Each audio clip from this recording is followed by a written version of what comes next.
My mom left when I was young, leaving my dad to raise me all by himself. It wasn't easy for him, but he did his best. Fast forward a couple of years and he meets someone new, my stepmom. At first, I had some hope that everything would be fine because she seemed to be nice. But oh boy, was I in for a bad trip. My stepmom wasn't exactly evil or anything. I can't say she treated me horribly, but she definitely didn't care much about me.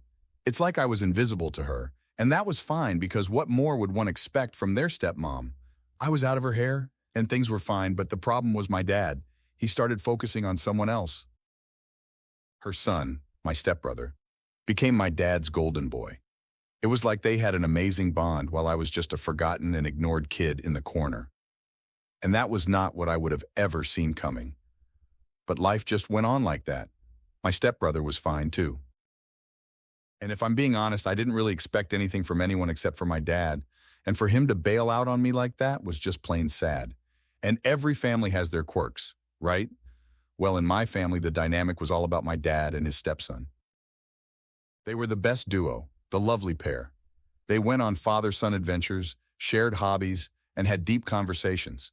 Meanwhile, I was left to take care of myself, trying to find a way through life without any sort of guidance or basic attention from my dad. Things became the worst when it was time for college. My dad never really bothered with my studies, so it is safe to say that he had no idea about my likes and dislikes. And that's not all, guys. He also had zero idea about my grades. For someone who was never interested in my studies, it was a bit too much to ask that I would choose whatever he wanted me to.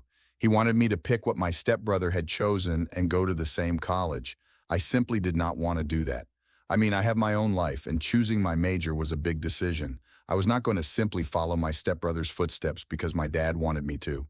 But my stepmom kept on supporting him as well, and they together decided to cut my college fund because I refused. They straight on said that if I agreed to them, they would reconsider their decision, but that's it. I mean, make it make sense. At first, I had no idea what I should do. I had no source of income at that point, and I was too young to even earn for college. I could easily go on waiting tables or working at a bookstore or cafe or something like that, but those kinds of gigs would not give me enough pay. The situation was just as bad at home. It was this never-ending drama every single day, but I did not know that it would be my grandparents helping me out after all. Let me share a little bit about them. They have never been too fond of my dad for reasons unknown. No one really shared anything about that, so I just guessed that Dad might have done something in the past to really piss them off. Anyway, they've been pretty absent because Dad would not really talk about them in general, and we would only meet one another for the holidays. They were always really sweet to me, but it was not anything more than that. As this was going on and on, luckily the holidays came in, and my grandma asked me why I had decided to not go to college. Imagine my surprise. I was not sure if I should spill it all, but what could go wrong? So I told her everything that happened, and the next thing that I heard was unbelievable.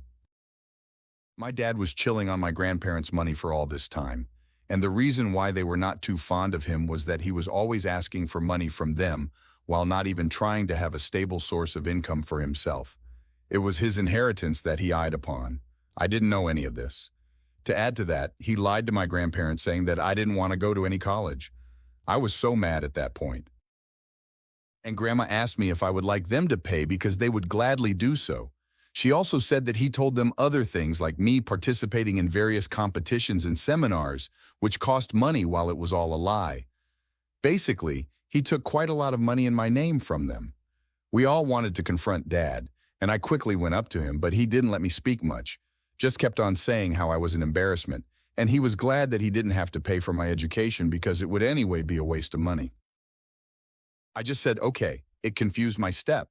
So I repeated myself saying that they don't need to pay and it's fine because someone else will. They were confused when Grandpa came in, and as I told them how they had decided to pay for my college, my dad's expression changed. I added that it's okay because not only will they pay for me, but also make their life worse because we all know about his shitload of lies that he said to get money. Grandma was furious and asked me in front of him whether I ever went to a summer camp, a beach trip, and so on. Geez, just imagine. I got almost ready-eyed thinking how my dad treated me while using me to get money from his parents. I asked my grandma if I could move in with them, and she looked a little surprised but said yes. So I rushed up to my room to pack. I heard their angry voices and couldn't figure out exactly what they were saying, except that Dad was trying to give excuses. But it did not work. I guess Dad depended on his parents for our family's financials. Anyway, it took me around 30 minutes to pack. My dad and stepmom were looking at me with a lot of angry expressions. I just went outside and sat in the car. Grandparents came after a while and drove me to theirs, gave me a nice and cozy room, and I am adjusting here. It's been only 2 days. Dad blames me. Stepbro has been silent. Aita, in your opinion? Update 1. Wow, things are not cooling off here, so I am lying according to my dad. I mean, not like I would expect him to just say yes to everything, but my grandparents trusted me over him. I don't like doing this, though. I mean, he's my dad, but I can't see other options. Wish I did have something other than this. What should I do? Update 2. Cute of you guys to support me like this. Feels like I'm reading comments by an elder sibling. Coming to siblings, Stepbro texted yesterday weirdly asking if it's all cool between us or not. Like, okay, that's unnecessary, weird, and I don't know what to say to you. I said, yeah, it is fine unless he starts some beef. He didn't say anything. In other news, Dad is probably getting disowned. Not sure. The talk is happening, and getting disowned at this age is scary. Grandpa is very mad and is sure. Grandma is thinking and Dad is begging them not to. I did not want to be a part of this. What has life become? Anyway, for the brighter side of life, I filled out the application forms for my college. Let's see. Update 3. Hello, guys. Sorry for this late update. I know it's a long gap. 3 weeks or so, but good news, I got to the second round. These things take time, but I feel pretty optimistic about getting in one of the 4 colleges I have applied. Everything is looking pretty good for now. As there's no worry about the college fee, I can be calm and focus on my career properly. Living with grandparents has been a little hectic because they have a lot of rules, but I don't mind. It is a little different because for all my life, no one cared about what I was doing when I was waking up, whether I was even eating and all that. They also have a curfew, but it's nice to know that people care about you. And even if they are getting mad at you, it's only because they're worried. Very nice feeling, honestly. Talking of Dad, he's not talking to me. Grandpa has completely stopped helping with whatever money he gave them, so things look tight for them, and they blame me for it all. But I am not going to focus on that. That's my aim. Enough of that for all these years. Now I'm finally starting to focus on my own life, and I won't let anyone take that away from me. Not happening. No. For context, 5 to 6 years ago in my late 20s, I realized, as many people do, that I could no longer eat and drink whatever I wanted 247. I started packing on weight really fast, and it made me feel uncomfortable. I swear it had very little to do with looks and a lot to do with how I felt. I like to hike and be outdoorsy, and I was struggling to do those things. I made adjustments to my diet. I began to eat very clean at home so that going out, I could just eat whatever I wanted and not obsess. At the time, I explained to my now husband, we had just moved in together, what I wanted to do, and he actually agreed that it would be beneficial for our long-term health. We've both done this ever since. I also started going to the gym. I run for 30 to 45 minutes every day except rest days and do about 5 to 7 hours of strength training per week. We also hike a lot. Because of these changes, both my husband and I have athletic-looking figures. The problem is my sister-in-law. I don't care what she eats, never commented on it. Generally love being around her, but she's constantly commenting that my husband and I eat like cows and says that we are privileged with skinny jeans. I try to explain that just because we eat unhealthy in excess once a week, X will get an app, cocktails, then each will get an entree with a side and split dessert. When we see her, doesn't mean we always do, but she doesn't believe me. I kind of learned to ignore these comments, but over the weekend, she looked at me at my birthday dinner when the rest of the table was quiet and said, "How's it feel to be God's favorite?" and said I was lucky to be born as a skinny bitch.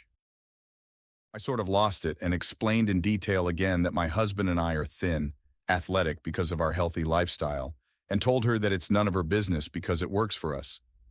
She then said, not everyone was born loving exercise, and whined that she wasn't born that way, and I'm privileged to love it.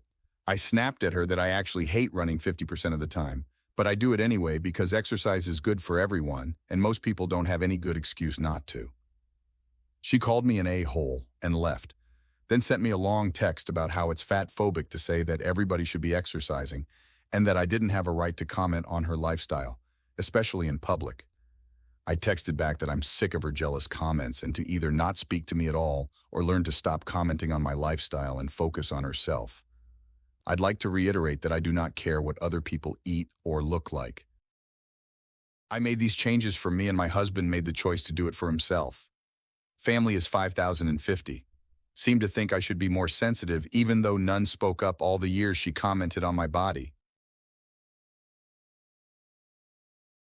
Next story. I, 31-year-old female, have a wonderful dog. I've had him since he was 6 months old, and he has always slept on his bed in my bedroom. He has quite bad separation anxiety. He's a rescue, so he has always slept in my room. He doesn't sleep on my bed unless I'm sick and comes for a snuggle. I have been dating a wonderful guy, 34 male, for just over a year. Everything else is amazing, but he hates having the dog in the bedroom because he makes noise moving around, snores at times.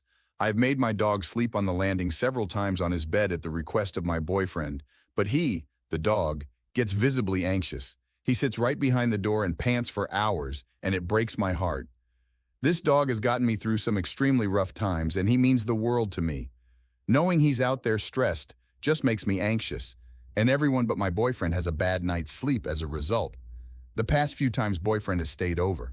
I have tried leaving the dog outside the room but ended up letting him in because it's my house, dog's house, and B, I just can't leave him stressed all night, and C, it isn't fair to have him in some nights but not others. The dog doesn't understand. He isn't even that loud, usually lies on his bed and goes to sleep and doesn't move until morning. He will sometimes get up, turn around and lay back down, but the noise is minimal. I admit some nights he does snore, but I drown it out where his boyfriend is a light sleeper. This has caused a few small arguments, us going to sleep, not talking, and I'm seriously wondering if this can even work long-term if we can't even agree on where the dog sleeps. What if it was a baby in a crib? Are they a nuisance too? I've decided I just won't put my dog and myself through this again night after night, so he will sleep on his bed in my room where the boyfriend sleeps over or not. So Aida, for refusing to make my dog sleep out on the landing because it inconveniences my boyfriend? Edit. For those confused by landing, I mean the hallway outside of my bedroom door. Edit 2. The dog does not sleep on my bed. He sleeps on a dog bed in the bedroom. Update. Thanks everyone for your wise words and apologies for the late update. Boyfriend and I talked, and he didn't want to try a white noise machine immediately, but we agreed to let my dog sleep in the room for a few weeks and see how it went. We are now quite a while on, and he's been absolutely fine, both dog and boyfriend. I think my boyfriend has gotten over the initial he makes too much noise stage and doesn't notice him anymore. His snoring, the boyfriend, certainly suggests as much anyway. Happy doggo, happy me, and no complaints from boyfriends. So all good all around. If it hadn't worked, next step was white noise machine.